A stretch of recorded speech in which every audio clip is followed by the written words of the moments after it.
ఎంటుకలు రాలిపోకుండా ఎంటుకలు ఒత్తిగా పెరిగేదానికి చిండ్రు లేకుండా నేను కోకోనట్ వాడినో నూనె కాల్చుకుంటాను దానికనేసి చూడండి ఏమేమి వాడతానో. లీటర్ కొబ్బరి నూనె పోసుకుంటున్నాను.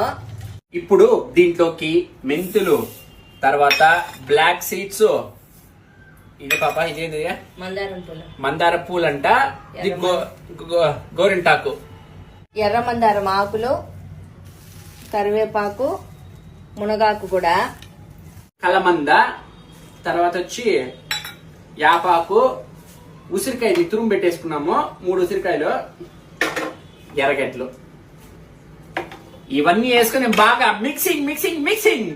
ఇదో చూడండి అరగంట సేపు కాగబెట్టాను నేను. ఇది కలర్ వచ్చేంత వరకు బాగా కాంచుకోవాలి నూనె. దాన్ని రాత్రంతా వదిలేస్తాను, బాగా చల్లారిపోతుంది. పొద్దున్నే పెట్టుకొని చూపిస్తాను మీకు నేను. రాత్రంతా అయిపోయిన తర్వాత ఇదో ఈ నూనె వచ్చిందండి. ఇప్పుడు ఈ నూనె అంతా వడగట్టుకునేస్తుంది. శాంతమైన నిద్ర లేకపోవడము, ఎక్కువగా సెల్లు నొక్కడము, అన్ని ఒత్తిడి, అలాగే ఎక్కువగా తిరిగే వాళ్ళకి చుండ్రు ఆటోమేటిక్ గానే వస్తుంది. అలాగే ఎంటుకలు రాలిపోతా ఉంటాయి. తల్లో నూనె రెగ్యులర్ గా పెట్టుకుంటే ఎంటుకలు చాలా వరకు రాలవు.